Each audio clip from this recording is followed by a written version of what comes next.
પિરામિડોના દેશ ઇજિપ્તમાં 1 નવેમ્બર 2025ના દિવસે એક ભવ્ય મ્યુઝિયમ ખુલ્લું મુકાણું. મ્યુઝિયમનું નામ છે ગ્રાન્ડ ઇજિપ્શિયન મ્યુઝિયમ, GEM, ટૂંકમાં જેમ. ખરેખર જેમ એટલે કે રત્ન જેવું છે, કારણ કે જગતના સૌથી મોટા મ્યુઝિયમોમાં એનો સમાવેશ પહેલા દિવસથી જ થયો છે. અને એનાથી પણ વધુ મહત્વનું છે કે અત્યંત રહસ્યમય મ્યુઝિયમ બન્યું છે, અત્યંત ભવ્ય પણ બન્યું છે. એ વાત આપણે જાણીએ છીએ કે ઇજિપ્તમાં સૌથી મોટું આકર્ષણ પિરામિડો છે અને દુનિયાભરના પ્રવાસીઓ ત્યાં પિરામિડ જોવા આવે છે. ઇજિપ્તના અર્થતંત્રમાં 15% ફાળો પ્રવાસનથી થતી આવકનો છે. GDPમાં 15% હિસ્સો ટુરિઝમનો છે. 2024ના વર્ષમાં જ ત્યાં 1,57,00,000 પ્રવાસીઓ આવ્યા હતા અને એમાંથી મોટા ભાગનાને ઇજિપ્તમાં એક જ વસ્તુ જોયું હોય, પિરામિડ. પિરામિડની સાથે સાથે નાઇલ નદી પણ આવી જાય, કારણ કે બધા જ પિરામિડો નાઇલના કાંઠે છે. એમાં ગીઝાનો પિરામિડ બહુ ભવ્ય અને મોટો છે, જાણીએ છીએ આપણે. પ્રાચીન જગતમાં જે 7 અજાયબીઓ હતી એમાંથી એક જ અજાયબી આજે હયાત છે ને પિરામિડ છે. એટલે પિરામિડ એમ પણ આકર્ષણ છે. પિરામિડના આકર્ષણનું બીજું એક કારણ છે એનું રહસ્ય. એ કબર છે તો આપણે જાણીએ છીએ કે ઇજિપ્તના ફેરોહ રાજાઓ જે 3,000 વર્ષ પહેલા 4,000 વર્ષ પહેલા રાજ કરતા હતા, એમની કબર છે. પણ એવડી મોટી કબર કોઈ શા માટે બનાવે? અને ધારો કે પૈસા છે, બનાવે, ઓકે, પણ એવડા મોટા પથ્થરો જેનું વજન 5, 10, 15 ટન છે, એ ક્યાંથી ત્યાં લઈ આવ્યા? એવા પિરામિડ સાથે ઘણા રહસ્ય છે. વધુ એક રહસ્ય છે ખજાનાઓનું, કારણ કે પિરામિડની અંદર ખજાનાઓ પણ છે. જે રાજા કે રાજકુંવર કે રાણીના મૃત્યુ પછી એવડો મોટો પિરામિડ બાંધી શકાતો હોય, તો એમની કબરમાં બીજો ખજાનો કેમ ન હોય? અને હંમેશા સોના, ચાંદી, હીરા, મોતી મળ્યા જ છે, કારણ કે ઇજિપ્તની માન્યતા પ્રમાણે જ્યારે આવા કોઈ ઉમરાવ, આલા દરજ્જાના વ્યક્તિનું મૃત્યુ થાય ત્યારે સ્વર્ગમાં એને કોઈ તકલીફ ન થાય એટલે એની સાથે નોકર ચાકર ને દફન કરવામાં આવે અને એની સાથે અઢળક હીરા, મોતી, રૂપા, માણેક, કપડા, વસ્ત્રો, અલંકાર બધું જ મૂકવામાં આવે. એટલે પિરામિડોમાંથી નિયમિત રીતે આ બધી સામગ્રી મળે જ છે. એટલે પિરામિડો એમ પણ આકર્ષણના કેન્દ્ર છે. કયા પિરામિડમાં કેટલો ખજાનો છે એ રહસ્ય છે, કારણ કે ઘણા પિરામિડોમાં હજુ સુધી પણ અંદર બંધ ચેમ્બરોને રાખવામાં આવી છે અને ઇજિપ્તની સરકાર રહસ્ય જ રાખવા માંગે છે, જેથી પ્રવાસીઓ ત્યાં વધુમાં વધુ આવે. આ ઇજિપ્તના પ્રવાસનની વાત થઈ. આ પ્રવાસનમાં એક છોગું ઉમેર્યું છે 1 નવેમ્બરે શરૂ થયેલા ધ ગ્રાન્ડ ઇજિપ્શિયન મ્યુઝિયમે. મ્યુઝિયમનો વિસ્તાર 5 લાખ ચોરસ મીટરનો છે, એટલે 70 ફૂટબોલના મેદાન જેવડું એ મોટું છે. તમે કલ્પના કરો. એમાં 1 લાખ જેટલા આર્ટિફેક્ટ્સ એટલે કે કલાકૃતિઓનું પ્રદર્શન થયું છે. એમાંથી 50,000થી વધુ સામગ્રી એવી છે જે પહેલી વાર જાહેરમાં આવે છે. મ્યુઝિયમને ખુફુના પિરામિડની સામે જ બનાવવાનું છે, એટલે મ્યુઝિયમના દ્વારમાંથી પિરામિડો દેખાય, પિરામિડમાંથી મ્યુઝિયમ દેખાય. મ્યુઝિયમના દ્વાર છે પણ પિરામિડ આકારના જ રાખવામાં આવ્યા છે અને સતત પિરામિડમાં ફરતા હોય એ પ્રકારનું એનું બાંધકામ કરવામાં આવ્યું છે. ઇજિપ્તનો બહુ પ્રખ્યાત રાજા એક હતો, રેમેસીસ બીજો. એનું ભવ્ય પૂતળું 16 મીટર ઊંચું, જે ઓરિજિનલ છે, ઓરિજિનલ મળી આવેલું છે,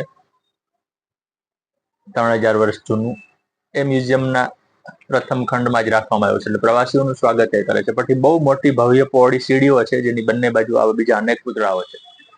એટલે મ્યુઝિયમમાં પ્રવેશતાની સાથે જ મુલાકાતી સીધો જ 3-4 હજાર વર્ષ જૂના યુગમાં પહોંચે છે. રોમન છે, ઇજિપ્શિયનનો છે, ગ્રીકનો છે, એવા જમાનામાં પહોંચી જાય છે. ઇજિપ્તના પાટનગર કૈરોમાં મ્યુઝિયમ તો છે જ, પણ એ નાનું પડતું હતું. બીજી બાજુ પિરામિડોના ઉત્ખનનમાંથી સતત નવી નવી ચીજો મળ્યા કરતી હતી. એટલે પછી સરકારને થયું કે ભવ્ય મ્યુઝિયમ બનાવીએ. એટલે હોસ્ની મુબારકની સરકાર હતી ત્યારે 1992માં વિચાર રજૂ થયો, 2005માં કામ શરૂ થયું અને 2025માં એ મ્યુઝિયમ તૈયાર થયું. એની પાછળ $1.2 અબજનો ખર્ચો કર્યો છે. એનો હિસાબ માંડવો આપણા માટે અઘરું નથી. ઇજિપ્તમાંથી મળતી પુરાતત્વીય ચીજો છે હંમેશા આકર્ષણનું કેન્દ્ર રહી છે. જેમ કે મ્યુઝિયમમાં એક 16 મીટર ઊંચો ટાવર રાખવામાં આવ્યો છે, ઝૂલતો મિનારો છે અને 3,000 વર્ષ જૂનો છે.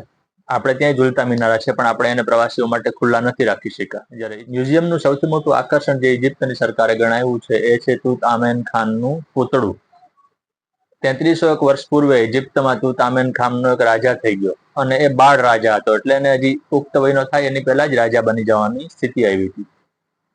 હવે બાળ વયે રાજા બની જાય તો કઈ નવાઈ નથી. આપણે ત્યાં પણ ગોંડલ મહારાજા છે, 18 વર્ષ પહેલા જ બની ગયા હતા. તો પણ તુતઆમેન ખાન સાથે અનેક રહસ્ય, રોમાંચ, સસ્પેન્સ જોડાયેલા છે.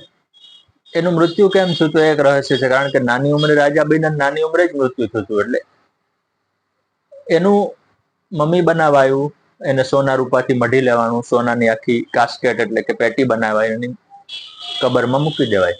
1922માં, આજથી 103 વર્ષ પહેલા, હાર્વર્ડ કાર્વર્ટ નામના આર્કિયોલોજિસ્ટે એ મમ્મીને પહેલી વાર ખોલ્યું અને તુતામેન ખાનની કબરમાં પ્રવેશ કર્યો. એને પ્રવેશ કર્યો ત્યારે 3,500 વર્ષ પછી પહેલી વાર કોઈ વ્યક્તિએ કબરમાં પ્રવેશ કરતું હતું. કબરમાંથી એને રાજાનું મમ્મી બહાર કાઢ્યું, બીજા બધા જે ચીજો હતી એ બહાર કાઢી, એટલે લગભગ 5,000 વસ્તુઓ નાની મોટી મળી આવી છે. એમાંથી 1,800 વસ્તુઓ મ્યુઝિયમના 2 ખંડમાં પ્રદર્શિત કરી છે. આખું મ્યુઝિયમ 12 ગેલેરીમાં છે, એમાંથી 2 તો એકલા તુતામેન ખાનને સમર્પિત છે. પણ તુતામેન ખાન સાથે સંકળાયેલું મોટું રહસ્ય એ છે કે 1922માં એની કબર ખોલી અને જે લોકો સંશોધન કરવા ગયા એમાંથી 13 વ્યક્તિઓના 10 વર્ષમાં મૃત્યુ થઈ ગયા. એટલે એવી માન્યતા ફેલાઈ કે કબર ખોલવાની નહોતી, એની સાથે શ્રાપિત આત્મા જોડાયેલો છે, જે કોઈ કબરમાં પ્રવેશ કરે એનું મૃત્યુ થાય. એ માન્યતા હતી, કારણ કે કબરમાં પ્રવેશ કર્યા પછી મૃત્યુ થવાના 2-3 કારણો હતા. કેટલાક લોકો પહેલેથી બીમાર હતા, કેટલાકની ઉંમર થઈ હતી. કબર 3,000 વર્ષથી બંધ હતી, એટલે એમાં બેક્ટેરિયા અને એવી ફૂગ હતી કે જે ઝેરી હોય, શ્વાસમાં જવાથી કોઈ પણનું મૃત્યુ થાય. આજે પણ આવા જૂના બાંધકામ ખોલવામાં આવે ત્યારે પહેલા એનું શુદ્ધિકરણ કરવું પડે, એમાંથી હવા બહાર નીકળવા દેવી પડે. આવું બધું ન થયું એટલે 1922માં હાર્વર્ડ કાર્ટરે તુતની કબર ખોલી, એના પછી એમાં ઘણા બધા મૃત્યુ થયા, એટલે એની આ રહસ્ય પણ જોડાયેલું. પણ એ રહસ્ય તો છોડો, મૂળ વાત એ છે કે તુતામેન ખાનનું મમ્મી કેવું હતું, એની સાથે શું શું મળ્યું, એ બધું જ પહેલી વાર આ મ્યુઝિયમમાં ઓપન ફોર ઓલ રખાયું છે.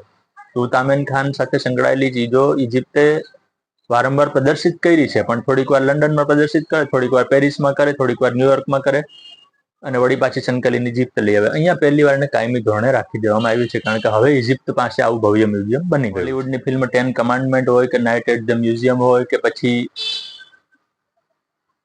ધ મમી હોય કે ખુદ પિરામિડ નામની હોય, એવી સંખ્યાબંધ ફિલ્મો છે પિરામિડને કેન્દ્રમાં રાખીને બની છે. ઇન્ડિયાના જોન્સની પણ છે અને જેમ્સ બોન્ડની ફિલ્મમાં પણ ઇજિપ્ત આવે છે.